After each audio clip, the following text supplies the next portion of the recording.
We're looking back at the Formula One season for 2015, and I'm with James Allen and Dominic Harlow, former chief engineer for Williams and Force India. The Toro Rosso drivers. What are your thoughts on them, Dom?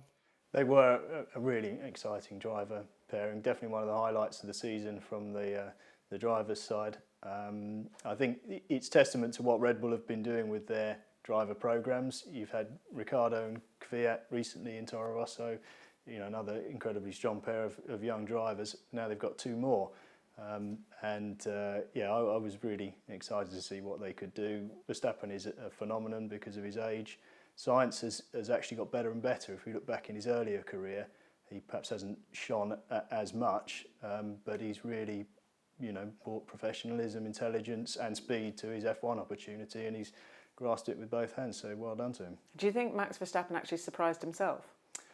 I don't know. Probably not. I think probably in his eyes it's just going racing again, and he's managed to sort of maintain that kind of focus, and he's answered everybody's questions really. James, Toro Rosso built a very good car, didn't they? So it gave the boys a good chance. It did. It was a very user-friendly chassis. Obviously, it's very hard for them because the engine was up and down.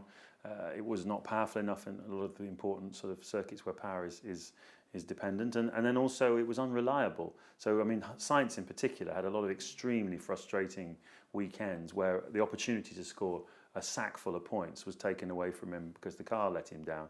So if you look at his championship finishing position, it doesn't really reflect the season that he had. He out-qualified Verstappen 10-9, which is what you would expect him to do because he's got 3 or 4 years more experience than single-seaters. But nevertheless, he was quicker than I thought he was going to be.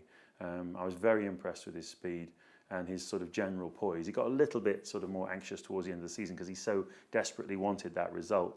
And also everybody's talking about Verstappen, which is a two-sided coin for him. On the one hand, it takes pressure off him, but on the other hand, he's a bit annoyed that everyone's talking about Verstappen and not talking about him. So I know, because I've talked to him about it, he has mixed feelings about that whole situation. But yeah, I mean, terrific chassis. And James Key at one point was being mooted as being hoiked across to Red Bull Racing because he was doing such a good job with the Toro Rosso. But luckily for him and for the team, he's staying put. Interesting. Dom, can you describe just how the first year for drivers is such a steep learning curve?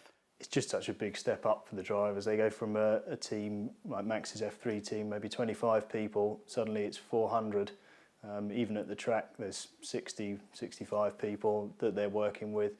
Everything's different, different types of tyres to deal with. They're probably used to having just one control dry, one control wet. Suddenly there's 4 different types and different compounds. The circuits are, at another level. They might be racing at night in different climates.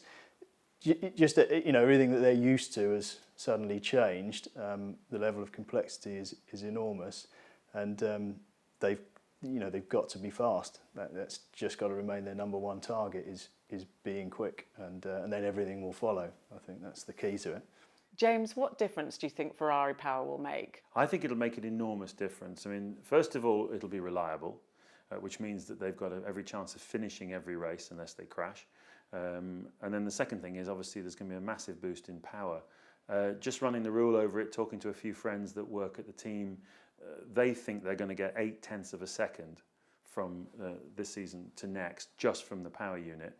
And obviously they've worked on the aero for next year as well. So if you give them a little bit of a boost on the aero side, you're looking at well over a second a lap of improvement from the end of 15 to the beginning of 16 for the Toro Rosso drivers. And as Dom said, I mean, they are both really classy drivers. I think Verstappen is going to be a multiple champion, and it's just so exciting watching some of his overtakes.